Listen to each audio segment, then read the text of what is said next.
Hey guys, it's Brooke, and welcome to the next to last day of 13 Days of Taylor.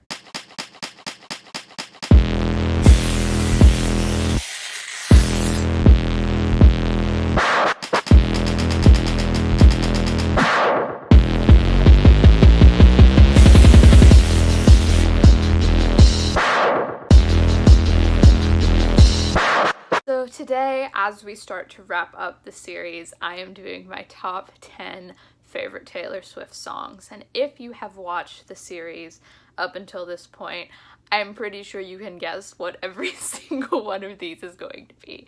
Even if you don't have like the exact order, I know you can pick out probably the 10 where you're like, that's gonna be on the list. This is hard, but this entire process of making 13 Days of Taylor, when I actually sat down to make my list for this video, it wasn't hard because I've revisited so many songs that are parts of my childhood that I adore while working on this series, and all the pieces just kind of fell into place, and these are clearly my top 10 favorites.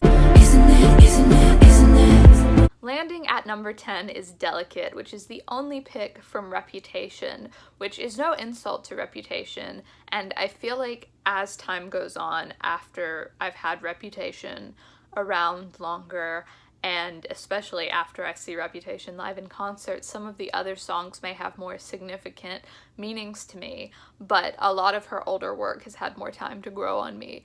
But Delicate is a song that I have loved since the very beginning, and I adore the way that it so purely and wholeheartedly expresses all of the anxiety and emotion behind when you first start to develop feelings for someone and not wanting to come off too strong. And I just adore everything about this song, even the vibe of, I talked about in my favorite lyrics from 1989 and Reputation how much I love the line, "Handsome, you're a mansion with a view," and stuff like that. This song was a definite favorite from day one. Trace of you, I think I'm finally clean. Coming in at number 9 is Clean, and this song is really important to a lot of Taylor fans, including myself, as it talks about addiction. It can be applied to mental health and many other things of that sort. Taylor says that she wrote it originally about a relationship, but as soon as fans started claiming it as being about other things, she has embraced that meaning, and she does the beautiful Clean speech at her shows. I don't know if she's doing that during the Reputation tour or not. I know she did during the 1989 tour, and she has really made this a special song for her fans, including myself.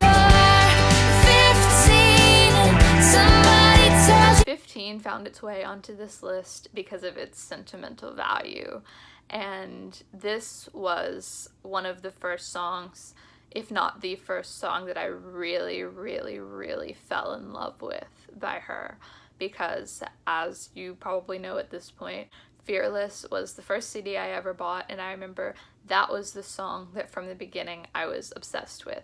I still love it after I kind of came of age and could relate to it. It meant even more to me, and I love the way that she gives this ode to friendship and being young and naive, and this song, it just has such a special place in my heart. Dancing, like we'll meet a starlight. Starlight is one that I love for its vintage flair and its light-hearted, positive attitude, and just everything about the song and its vibe, as well as its lyrical content, its fun, upbeat summer feel, all just make it to be one of my absolute favorite songs of all time. On my finger and it's so quiet in the world tonight. Never Grow Up is a more serious one, but I'm sure it was predictable that it was going to be on here. This is one of Taylor's strongest songwriting moments, and this song is sentimental to me on many facets, as I'm sure it is to her as well.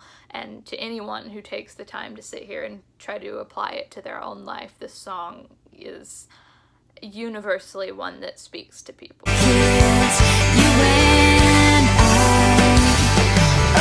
And here is Mary's song, which I've talked about in a lot of these videos, and I'm sure you knew that it was coming, but this is a song she wrote about her next door neighbors who were an elderly couple who had been together since they were teenagers. And this song reminds me of my grandparents, who I really love and who were really important to me and who are some of the most special people in my life. And they have known each other since I believe they were 14, 15 and have been together since somewhere around in there and are still married now. They've been married for 51 years. And that song reminds me of them, and it's a beautifully written moment off of her first album that doesn't get enough credit.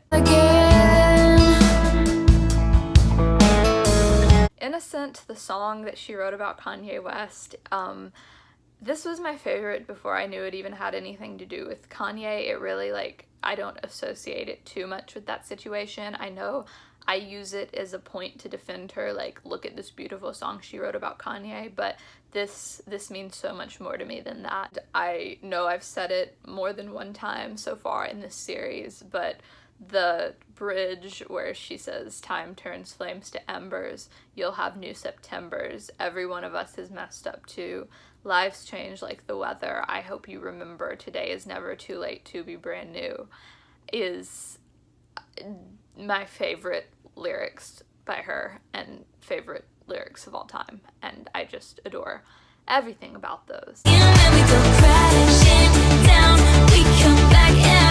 Coming in at number 3 is Style, written about the man himself, and I just have a deep personal connection and love for this song. And you know, sometimes you don't have to have a whole long drawn out reason as to why a song is your favorite.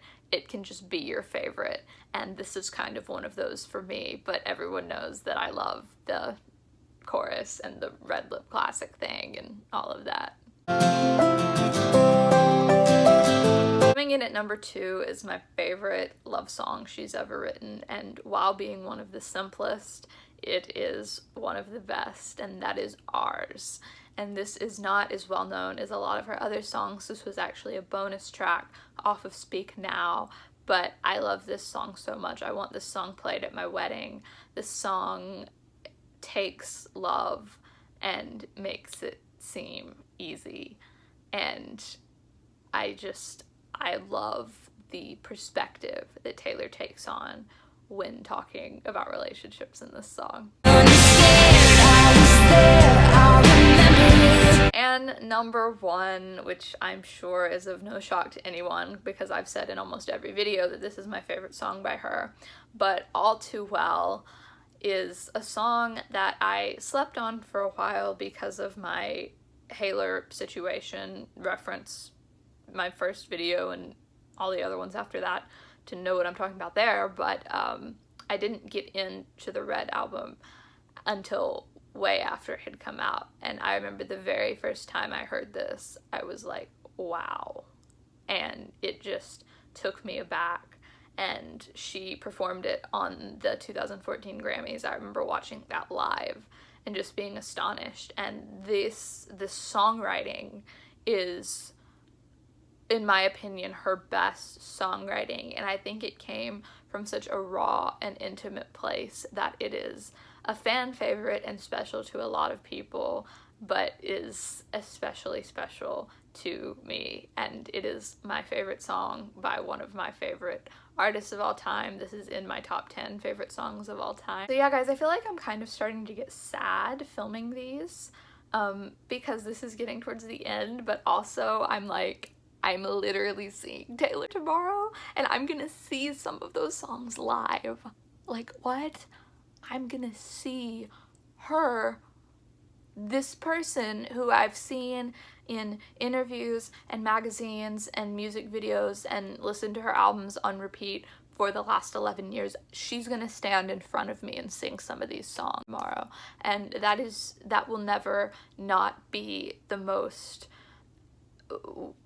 surreal thing to me, no matter how many concerts I go to, and especially this one. So you guys, please make sure to check out days 1 through 11. They are all linked in the top of the description.